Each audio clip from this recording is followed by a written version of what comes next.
The Painted Grave, from Adventures into Darkness #1, October 1948, author unknown. Masterpiece of madness. John Drake shuddered as he stared at the picture. He had painted a masterpiece, but a masterpiece of horror. Dead white eyes it had, and the fangs of a jungle beast.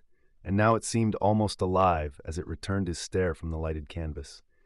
It had been human once, and was portrayed standing next to a yawning grave, from which a spade caked with damp earth projected. Few men possess the courage to imagine such a thing, much less depict it on canvas. But John Drake was a strange person. Possessed of an artistic genius which lent life to his creations, he was obsessed with an urge to paint only nameless horrors, and in this picture he had reached the climax of his career. It lived. One could almost smell the damp earth from the open grave. And as to the awful creature that stood there, what was it? Ghoul? Zombie? Drake himself wasn't sure. He looked again, and a wave of dizziness swept over him. He couldn't break away. The thing's glaring eyes seemed to grip him in a hypnotic spell.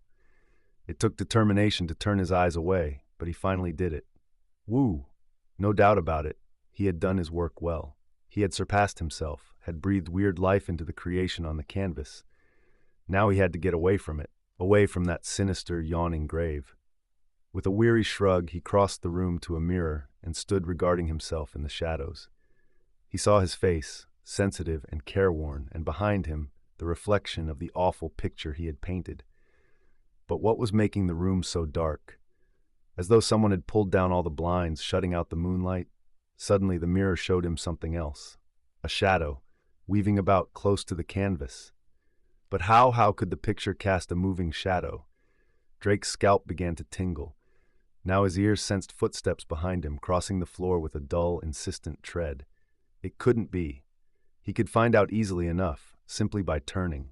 Why couldn't he turn? What was holding him rooted to the floor in the grip of a nameless terror?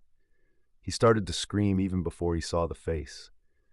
For the thing was standing there, staring at him with glassy eyes, its fangs bared and drooling. Then, with an inhuman screech, it leaped. Drake fought it with all his strength.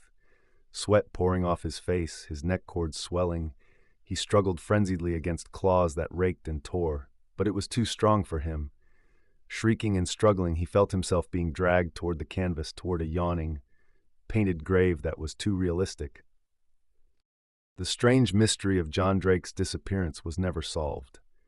It created a sensation for a while, but was at last forgotten.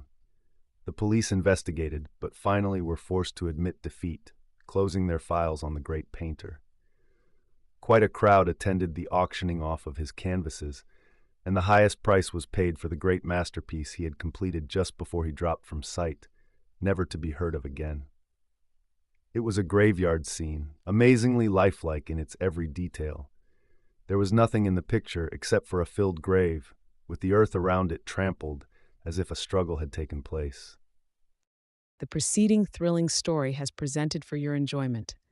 This classic work is now in the public domain, making it freely available to be shared and appreciated by all. Some elements may appear outdated or insensitive by today's standards, but we present this work in its original form to preserve its historical context and literary significance. Sit back, relax, and indulge in this timeless tale. Please like, comment, subscribe, and share. Every bit helps this channel grow. Thank you.